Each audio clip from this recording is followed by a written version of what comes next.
What up, basketball fans? Welcome into NBA Now from Chat Sports, and with you today, I'm Jimmy Crowther, breaking down who I think the Cleveland Cavaliers need to be taking with their number 5 overall selection in the 2019 NBA Draft. So let's start it off with number 5, Bol Bol, the Oregon Duck entering the NBA Draft after missing most of his freshman season with Oregon, played just 9 games, which really were an incredible 9 games, but he injured that foot, and it was definitely an issue.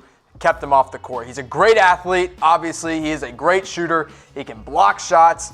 The only worry I have with him, all the way at pick number 5, is his injuries. I mean, the foot is no joke when you're 7'3", and you really never know with a guy with this stature what your injuries are going to be like. So spending the number 5 overall pick on him could be a little bit high, but that's not his biggest worry. His biggest worry is this dude's weight. Look at the measurements that came in from the combine. 7'3", absolutely ridiculous. 7'7" wingspan, even more ridiculous. With a 9'8" standing reach, he can almost just put his hands inside of the basket. But look at the weight. 208 pounds. That's what he weighed in at the combine. At 7'3", that is not okay. This man's got to put on weight at the next level to avoid getting hurt, but also so that he can bang with the big men down low. Now, I don't think it would be a bad pick.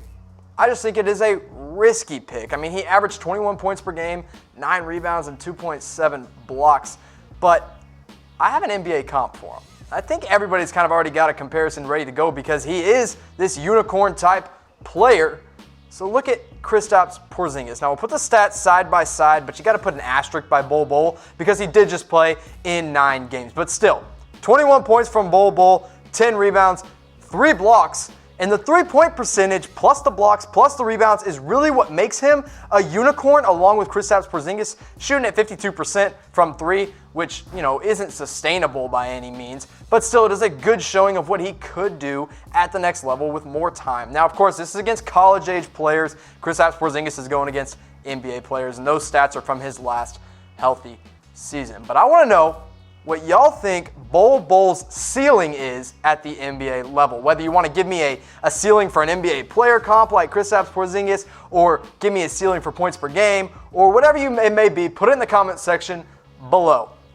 But now we're going to move into another guy who I have at number 4 for the Cleveland Cavaliers that they could target, and it's Darius Garland. Now, this is another guy that missed a majority of his freshman season due to injury. He tore his meniscus in his 5th game at Vanderbilt. He really only played in 4 games because that 5th game he was hurt just like 2 minutes in. He's a score-first point guard. He's not going to be making the best passes. He's not going to set all of his teams up, but he knows when to make the right pass. He's smart out of the pick and roll, but he's definitely a score-first kind of guy. His fit with Collin Sexton in the backcourt could be a little bit questionable because Collin Sexton is the future. He had a great rookie season that was kind of overshadowed by the likes of Trae Young and Luka Doncic. But Collin Sexton's still really special. And Darius Garland could either add a 1-2 punch in the backcourt or it could just complicate things. But the Cleveland Cavaliers aren't the only team I expect to show some interest in Garland in the draft. Number 4, the Los Angeles Lakers are selecting. And that's problematic because Darius Garland is represented by Clutch Sports, who also represents LeBron James. No big deal. So I wouldn't be surprised that if the Lakers keep that pick, they take Garland at 4, eliminating him from the Cavs. But if the Cavs pass on him, the Phoenix Suns and the Chicago Bulls both need point guards. So why wouldn't they take him, right? You look at his best game at Vanderbilt. Of course, we had a small sample size to pull from, so I pulled his best game out. 33 points, 4 boards, 4 assists, and then really 5 from 8 from 3-point is kind of where he stands out as a point guard, is just his knockdown shooting. But since we didn't have a full season to look at him, we did have a full season in high school to look at him, where he put up 27.6 points per game, pulled down more rebounds than he did assists, and he also had quite a few turnovers, but he played the passing lanes well at 1.7 steals per game. And let's not forget, he was the 2017-2018 Tennessee High School Player of the Year. So this kid's no joke, and he's got a lot of potential, but the injuries are what held him back. And a lot of people were saying, hey, if this guy was healthy, I truly believe he could have been the best point guard in this draft. Right now, the best point guard in this draft is Ja Morant, who's probably going number 2 to the Memphis Grizzlies. But what do you guys think? If you've watched some of Darius Garland, if you watched his high school mixtapes, if you watched the 5 games he played at Vanderbilt, you know he's special. But do you think he could have been better than Ja Morant if he were healthy for that freshman season? If you think yes, type Y in the comment section below. If no, type in the comment section. Now let's move on to number 3. We're getting to a little bit more realistic type guys for the Cleveland Cavaliers here, and that's DeAndre Hunter, a national champion for the University of Virginia. He shot it great from beyond the three-point arc. He can be a great 3-and-D guy. He, of course, didn't take that many three-pointers, and he is older. He's a sophomore, so that's why I say he has a lower ceiling. He doesn't have a low ceiling necessarily, but he has a lower ceiling than most guys because he was a sophomore. So DeAndre Hunter at the University of Virginia, again, like I said, a great 3-and-D guy. His shooting stats and his stats from freshman to sophomore year, it was just a seismic change. I mean, freshman year, he was a solid average collegiate basketball player. 9.2 points per game, 3.5 rebounds, 1 assist, and then shot 38% from 3. So freshman year, nobody really said, oh, DeAndre Hunter is just a star. But look at his sophomore season when he led this Virginia team. 15.2 points per game, 5 rebounds, 2 assists, and then there you see it, the 44% from 3 is just absolutely incredible. I mean, he could have been a little bit more assertive at UVA, but he wasn't, but he still is going to make for a great NBA pro. And that's what you can see on the court right here. Look at this lineup the Cleveland Cavaliers could have next year. Collin Sexton in at point guard, just talked about him. Great rookie point guard, averaged 17 points per game. Jordan Clarkson, a bit of a wild card, but hey, he gets the numbers, 17 points per game. He's got a horrible neck tattoo, but that's a whole other story. DeAndre Hunter in at the small forward position, an NBA-ready type guy. And then Kevin Love, if he can ever stay healthy again there with Tristan Thompson in the front court. And all of a sudden, if Cleveland has no health issues, they're really not that bad anymore. They got some room to improve, but right there, that's a pretty solid starting 5. But I just talked about his shooting because that is what makes DeAndre Hunter stand out from the rest of the crowd. So look at what he did. 15.2 points per game. There's his shooting percentage at 43.8%. And then his three-pointers made and attempted. Now, this is something I really wanted to point out because three-pointers made was just 1.2 per game, and his attempted were 2.8 per game. So that's probably why he has such an inflated three-point percentage, but it doesn't change the fact that he still made them at a consistent and a really nice rate. But give me your best NBA comparison for DeAndre Hunter. I want to see it. Give me an NBA player that you could see DeAndre Hunter turning into at the next level. Put it in the comment section below, or you can tweet it at me at Jimmy_Crowther. Now, another wing that's got the 3-and-D potential is Cam Reddish out of Duke University. Look, I mean, his first year was kind of a roller coaster. 33.3% from 3 as he was expected to be a knockdown three-point shooter. Now, the 33%, it's not bad. It's just not what people really expected. He didn't do everything he was supposed to do. But he's got the tools to produce. I mean, the length, the athleticism, the shooting form is incredible, and I truly believe it will come around for Cam Reddish. People are making the Paul George comparison. I'm not ready to go there yet. He's got to add some weight to his frame. But with his age and his like high ceiling that Cam Reddish has, he could develop really nicely alongside Collin Sexton. You see what he did at Duke. 13.5 points per game, 3.7 rebounds per game, and then 1.9 blocked shots per game. He's a good defensive player, like I already mentioned.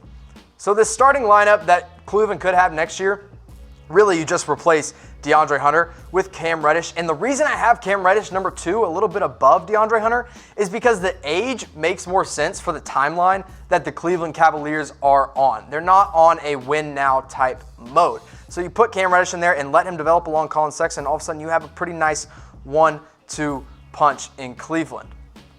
I really like Cam Reddish. I truly, truly believe that this guy is going to come around, but he's got some competition, at least when it comes to the Duke players that are going to be entering the NBA draft because, newsflash, if you guys don't already know, Cam Reddish isn't the only Duke guy entering the draft this summer. Number 1, Zion Williamson. Number 2, RJ Barrett. I have him going number 3 to the New York Knicks, and so should everybody else because I think that is the most realistic. Cam Reddish is the 3rd best player to come out of Duke, and then you see these last 2 guys are big question marks. DeLaurier didn't have a great, really, actually, I'll say he didn't have a good year at Duke at all, but he's got potential, and that's why he put his name in the draft. And then Marquise Bolden there, too, had so much potential coming out of high school and just did not meet it. But really, the top 3 guys are all that matter for Duke. It's Zion, it's RJ, and it's Cam. Now, some people, I'm not making this up, when I've seen people on Twitter say that Cam Reddish is going to be the best player to come out of Duke in a few years, I'm not buying it. I'm still putting all my money on Zion to take that title. But I want to know from you guys, who will be the best Duke player to come into the NBA next year? If you think it's going to be Zion, the number 1 overall pick, type Z. If you think it's going to be RJ, arguably the 3rd best player in this draft, type R. And if you think it's going to be Cam, if you want to throw the wild card out there, type C in the comment section below. But the best guy for the Cleveland Cavaliers this year, it's got to be Jarrett Culver. I mean, he's one of the best two-way players in the draft this year. He reminds me a lot of Jimmy Butler. That's what I've seen out of him. That's what I believe he can be if he can get his three-point shot to come around. He helped Texas Tech get to the national title game even though they couldn't win it. And you put him in at a 2-guard position, and he could be a great running mate in the backcourt along with Collin Sexton. Unlike Darius Garland, where you got to question the fit, there's no question about Jarrett Culver's fit here in the backcourt. You see what he did last year at Texas Tech in his sophomore season. 18.5 points per game, 6.4 rebounds, 4 assists, and then shot 30.4% from beyond the three-point arc. But you got to compare. We compared DeAndre Hunter and his freshman and sophomore season just a few minutes ago. But look at Jarrett Culver. So points per game went up, the rebounds per game went up, the assists per game went up, but that three-point percentage dipped. And you're like, okay, that's not very good, is it? Well, if anything, at 38.2% from 3 in his freshman year, I think it should be an encouragement to NBA fans that with a less heavy workload, Jarrett Culver can be a good three-point shooter. That's why I'm not that worried about him at the next level. Now, this is my favorite potential lineup for the Cleveland Cavaliers if this draft goes right for them. Sexton and Culver in the same backcourt. You let them develop and grow at the same pace, and I would absolutely love to see that in Cleveland. Cedi Osman actually had a really good year at 13 points per game for the Cavaliers as their small forward. And then there you have the same front court in Tristan Thompson and Kevin Love. Kevin Love's just got to get healthy, man. I think we all know and want Kevin Love to finally get healthy. Now, I want the Cleveland Cavaliers to draft Jarrett Culver because I want to see Jarrett Culver and Collin Sexton play together. But which team do you think should draft Jarrett Culver? Because the Lakers have that pick before the Cavs. They could do it. The Chicago Bulls have a few picks after Cleveland. They could take them. Who knows? Put it in the comment section below which team you think should draft Jarrett Culver. So let's recap my top 5 players the Cleveland Cavaliers should select with the number 5 overall pick. At number 1, it's Jarrett Culver out of Texas Tech. No question from me. At number 2, Cam Reddish. The potential could be incredible there. DeAndre Hunter at 3, Darius Garland at 4, and then a distant 5, in my opinion, is Bol Bol. So there you have it, guys. My top 5 targets for the Cleveland Cavaliers in this NBA draft. Thank you, guys. Make sure you subscribe to Chat Sports on YouTube, and I'll see you next time.